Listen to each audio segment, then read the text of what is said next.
안녕하세요. 홍다쿠입니다. 오늘 주말인데 또 저는 학원에 나와 있습니다. 목소리는 잠겼고 저는 30분 뒤에는 특강을 해야 됩니다.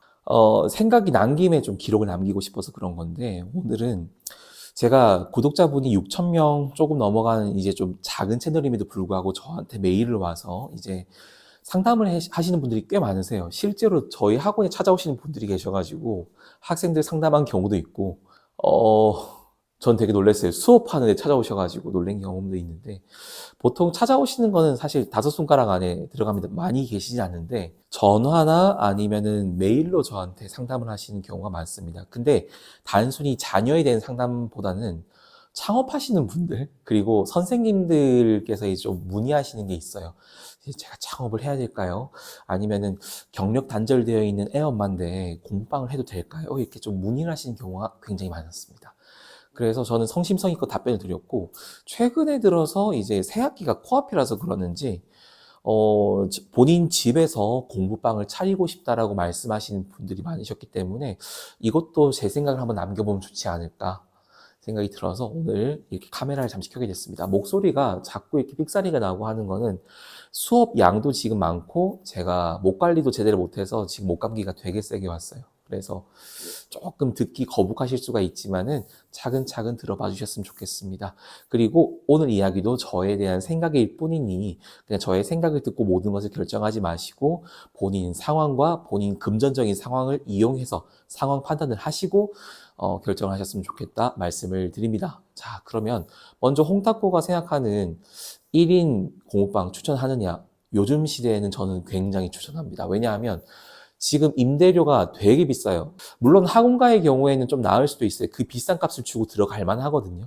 1인 교습소로 창업하시는 것도 저는 뭐 나쁘진 않은데 그런 학원가에서 이제 경쟁하실 자신이 없다라고 하는 거면은 자기 집을 개조해서 개조라기보다는 본인 집을 조금 더 꾸며가지고 공부방을 꾸며놓고 이제 아이들을 가르치는 거 저는 되게 좋다고 생각합니다. 어쨌거나 내가 어차피 낼 집세, 내가 낼 그 주택담보대출의 뭐 이자 그런 것들을 내면서 내가 사업을 할 수 있는 거기 때문에 저는 굉장히 좋다고 생각합니다. 저는 추천을 해요. 특히 이제 학원 강사를 꿈을 꾸는 이제 우리 학생들 이제 좀 젊은 분들이나 근데 사실 젊은 분들한테는 더 이상 하지 말라고 얘기하고 싶은데 더 하고 싶은 게 많을 수도 있는 나이인데 학원 강사를 한다는 게 제가 좀 마음이 그래서 만약에 하고 싶으시다면 젊은 나이에 시작을 하는 것도 전 좋다고 생각하고요. 아까 말씀드렸던 경력 단절되어 있는 이제 아이를 키우시는 부모님의 경우 이제 아이들이 어느 정도 커가지고 초등학교 고학년이 되니까 이제는 어머니께서 이제 일을 하실 나이가 되는 거예요. 그러니까 당장 일을 하고 싶은데 내가 젊은 시절에 20대 때 30대 때 과외했던 경험이 좀 많은데 학원에서 일했던 경험이 좀 많은데 나 아이들 돌보는 거 좋아하고 아이들 가르치는 거 너무 좋아하는데 라는 고민을 하고 계시는 분들의 경우에도 추천을 하고 있습니다. 아까 말씀드렸듯이 금전적인 이유가 되게 커요. 당장 집을 뭐 혹시 옮기지 않더라도 지금 살고 있는 집에서 공부방을 차릴 수가 있기 때문에 그렇습니다. 이거는 제가 그 어떤 집을 살고 계신지를 정확히 모르기 때문에 저는 거기에 대한 답변을 드리기보다는 그 교육청에 정확하게 연락을 해보시면 돼요. 교육청에 연락을 해가지고 이제 본인 살고 있는 집에 대한 주소를 얘기를 해가지고 교육청에서 여기는 가능합니다. 여기는 불가능합니다라는 답변을 얻으실 수가 있거든요. 그럼 그 답변을 얻으신 다음에 이제 신고하시고 결정하시면 되는 겁니다. 그러면 저는 추천하는 이유를 말씀을 드려보자면 첫 번째는 아까도 얘기했듯이 돈 문제입니다. 그 창업 부담이 정말 없어요. 그리고 이제 뭐 책상 설치라든지 책상 배송 같은 것도 고민되실 수가 있는데 요즘 배달 얼마나 잘 돼 있습니까? 마음에 드는 책상이 있다고 하면 그것을 한 대여섯 개 혹은 9개 이렇게 세팅을 해가지고 차리는 것도 돈이 얼마 안 들고요.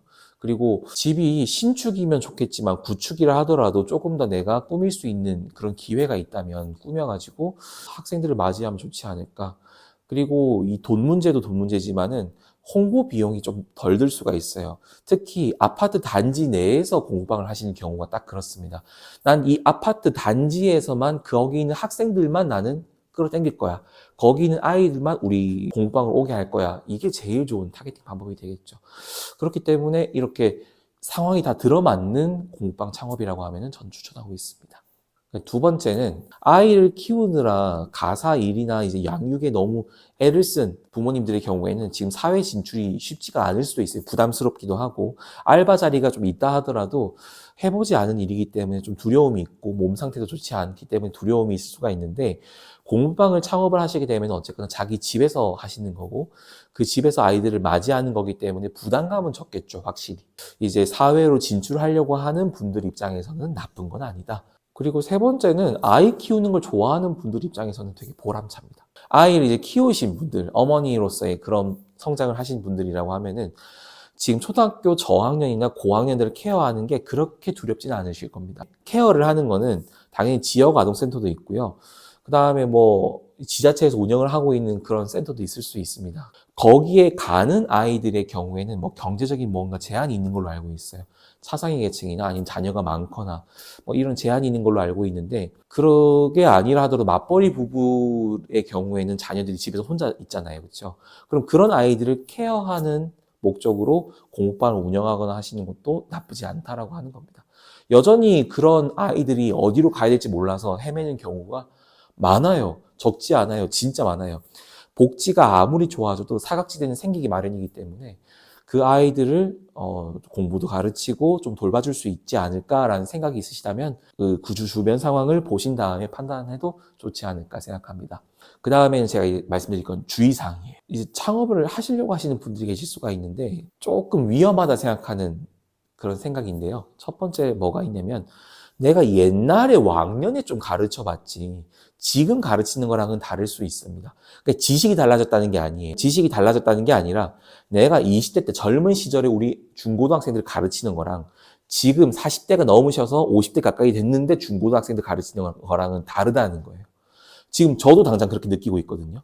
저도 20대 중반부터 이제 아이들을 이제 과외를 하고 빠르면 저 대학생 때도 했죠. 대학생 때도 과외를 했는데 그때 가르치던 제 상태와 지금 40을 바라보고 있는 저의 상태는 다릅니다. 물론 저도 젊다면 젊은 거는 맞는데 제가 체력이 부족하고 그리고 지금 고3들을 상대하는 게 사실 쉽지가 않더라고요. 제가 느끼기에. 그래서 저는 오히려 제 타겟팅을 낮춰버렸어요. 차라리. 중고등학생들 중 이제 통합보다는 중학생들 중에서 하위권인 애들을 키우자라고 아예 타겟팅을 맞춰버렸어요. 그래 놓으니까 지금 그 아이들이 성장을 해서 지금 고1, 고2반이 된 거거든요. 그러니까 걔네들이 좀 잘하는 거예요. 그런 중하위권 아이들이 올라와서 지금 일반고든 특성화고든 성적이 잘 나오고 있는 거거든요. 그러니까 저의 타겟팅이 그쪽이었던 것 같아요. 그래서 옛날에 이제 물론 왕년에 날아다니셨겠지만 지금 여러분들을 무시하는 건 아니지만은 공부를 좀 하면 이제 괜찮으실 수가 있겠지만은 타겟팅을 좀 정확히 하셨으면 좋겠어요. 옛날에 내가 가르치는 아이들이 중고등학생이라고 하면은 지금도 중고등학생들 가르칠 수 있는 역량이 과연 되는가 확인 한번 해보시면 좋겠습니다. 그리고 두 번째가 아까 첫 번째 마지막과 연결되는 건데요. 메타인지가 잘 돼 있으셔야 돼요. 이제 선생님으로서 아이들을 만나야 되는데 내가 가르칠 수 있는 것과 가르칠 수 없는 것을 정확히 구분해 주시지 않으면 물론 가르칠 수는 있겠죠. 아이들한테 가르칠 수는 있겠지만 본인도 찝찝하고 학생도 찝찝하고 결과까지 안 나오게 될 수가 있기 때문에 조심하셨으면 좋겠다라는 거예요. 제가 한 번씩 정말 화가 나는 순간들이 뭐가 있냐면 저랑 상담을 해서 고등학생들이 와요. 고3 애들, 고2 애들이 와요. 근데 그 아이들이 기본이 너무 없거든요. 근데 물어보면 어디서 공부하셨어요? 라고 물어보면은 전 차라리 독학했다 아니면 학원 안 다녔다 이러면 얼마든지 양보할 수 있는데 공부방을 5, 6년을 다녔대요. 공부방을 5, 6년을 다녔는데 나중에 그거는 아이들한테 들었어요. 아이들한테 들어보니까 선생님이 확실하게 저한테 안 가르쳐 주셨어요. 제가 모르는 게 있어도 대답해 주지 않으셨어요. 늘 답지를 옆에다 두고 그 답지만 읽어보라고 했어요라고 하는 선생님들이 몇 분 계셨거든요. 전체가 아니었으면 좋겠습니다. 진짜로 그렇게 안 하셨으면 좋겠는데 고등학교 수학이 어려워요. 쉽지 않다고 저는 생각하거든요. 저도 매일매일 공부하는데 쉽지 않은데도 불구하고 공부 안 하시는 선생님들 그리고 답지만 주고 알아서 풀어보라고 가르치는 게 저는 선생님의 역할은 아니라고 생각을 해서 물론 이것도 오해가 될 수 있겠지만은 그렇게는 안 해주셨으면 좋겠다라고 생각을 하기 때문에 자신이 없는 분야라고 하면 그냥 칼같이 끊어주셨으면 좋겠어요. 오히려 이거는 끊어야 선생님들이 살아요.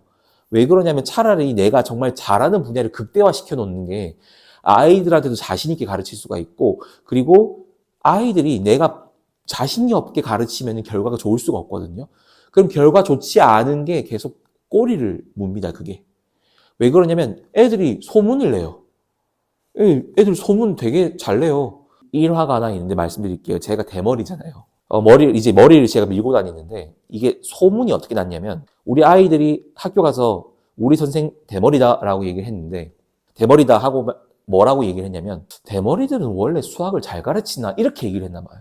이게 소문이 어떻게 났냐면, 어떤 학원은 타코야끼가 수학 가르친대, 이런 식으로 얘기를 했나 봐요. 근데 진짜로 이게 저의 홍타코의 시작이긴 합니다. 그렇게 소문이 나서 그 소문 듣고 3명이 등록을 했거든요. 물론 그 아이들은 3명이 등록을 하고 제가 고등학교까지 보내고, 한 명은 이 좋은 결과를 가지고 다른 지역으로 이제 보냈어요.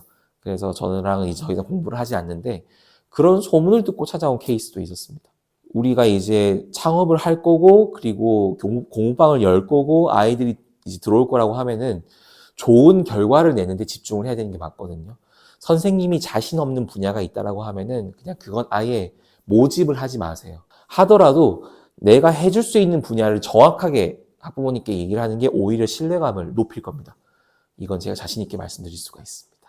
이건 선생님들을 무시하는 게 아니라 지금 트렌드가 계속 바뀌고 있기 때문에 자신 있게 가르쳐 주셨으면 좋겠어요. 그게 저는 오히려 먹히지 않을까 생각을 합니다. 그리고 3번째로 고민하셔야 될 거는, 집이 원룸이거나 투룸처럼 좀 작을 때는 사실 좀 쉽지 않을 수도 있어요. 아이들이 공부방을 들어오게 된다는 거는 결국 집으로 들어가는 거기 때문에 이 집이 더럽다라고 느끼는 거랑은 다르게 답답하다고 느낄 수가 있어요. 그래서 집이 혹시나 너무 좁다고 하거나, 특히 화장실이 한 개만 있는 게 조금 이게 거슬리거든요, 이게. 물론 아이들도 그리고 선생님들도 딱히 상관없다라고 하시면 문제가 없지만은, 학생들도 부담을 느낄 수 있고, 특히 우리 배가 갑자기 아파가지고 급해가지고 이제 화장실에 보러 갔는데 소리가 푸드득 이렇게 나가버릴 수가 있잖아요. 이 제 경험담이에요. 이거 어마어마합니다. 애들이 이렇게 5명 이렇게 수업을 하고 있는데, 제가 공부방 했을 때 5명 하고 있는데, 여학생이 얼굴 빨개져서 막 저한테 고민을, 이게 안절부절 못하고 있는 거예요. 화장실 가고 싶은 건데. 근데 남자애들이 섞여 있으니까 너무 부끄러운 거야. 그래서 제가 거기서부터도 좀 고민을 했던 것 같아요. 학생이 더 늘어나면은 난 이제 나가야 될 수도 있겠구나. 아니면 집을 옮겨야 될 수도 있겠구나. 이 생각도 했었어요. 요즘 방 3개, 화장실 2개 있는 집 되게 많잖아요. 그렇게 조금 넓은 환경이라고 하면은 괜찮습니다. 왜냐면 화장실 2개라는 것은 선생님이 쓸 공간도 따로 있고, 아이들한테 오픈할 수 있는 공간도 따로 있는 거고요. 혹여 가족들이 쓴다고 하면은 학생들이 있는데 지나가가지고 화장실 거기 쓰기가 쉽지가 않거든요. 그러니까 이런 다양한 문제들도 한번 생각해 보시면 될 것 같아요. 이거는 경험해보지 않으면은 정말 알 수가 없는 거기 때문에 미리 최대한 많이 생각을 해보셔야 된다. 그게 고민거리이실 거다 말씀을 드려봅니다. 또 하나, 발냄새 문제도 있어요. 남자아이들 밖에서 축구하고 뛰고 들어오면 땀냄새도 땀냄새지만, 발냄새가 우리 성장기 아이들은 어마어마합니다. 그냥 이 발냄새 하나 때문에 여자애들이 힘들어요. 실내화 신고 들어가거나 아니면은 맨발로 들어가잖아요. 이 발냄새 케어도 잘 해주셔야 됩니다. 이것도 저의 경험담이지만은, 전 남자이기 때문에 아이들한테 호레비 냄새가 날까봐 너무 고민이 되어서, 저 아이들 수업하기 전에 무조건 샤워하고 방향제도 틀어놓고, 방향제도 이제 따로 세팅하고, 그 다음에 아이들 부담스럽지 않게 저는 살짝 이제 향수도 뿌리고 이제 만나요. 최대한 그렇게 했어요. 정말 아이들이 부담스럽지 않은 선에서. 좀 신경 쓰실 게 많다. 생활적인 측면에서 아이들이 와서 공부하고 가르치는 것까지는 그래, 내가 어떻게든 케어할 수 있고 하는 건데, 또 우리가 신경 써야 될 게 뭐냐면, 우리 가정 환경이, 이 집의 공부방이 될 우리 집의 환경이 너무 아이들한테 답답한 마음이 든다고 하면은 조심하실 필요가 있다 말씀을 드립니다. 마지막 4번째인데요. 집에서 일까지 하고 집에서 쉬려고 하니까 너무 힘들 수가 있어요. 그래서 아이들 공부방 케어가 끝나고 나면은 꼭 리프레시 할 수 있는 시간을 가져야 됩니다. 동네 산책을 한다던가, 아니면은 아침 일찍 운동을 가시던가, 이렇게 리프레시 하셔야 돼요. 안 그러면은 집에서 나는 그냥 아이들 맞이하고 그냥 아이들 치우고 아이들 케어만 하는 그런 기계처럼 느낄 수가 있기 때문에 제가 그랬습니다. 제가 그래가지고 한 말씀을 드려보니 본인이 좀 약하다 싶었던 거, 본인이 좀 잘할 수 있는 강하다 싶었던 것들을 좀 잘 적어보고 고민해보고 창업을 고민해 주셨으면 좋겠다 이렇게 말씀을 드립니다.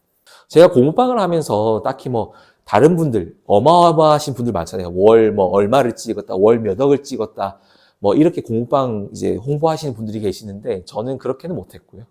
저는 그렇게 못하고 지금도 저 돈 많이 못 법니다.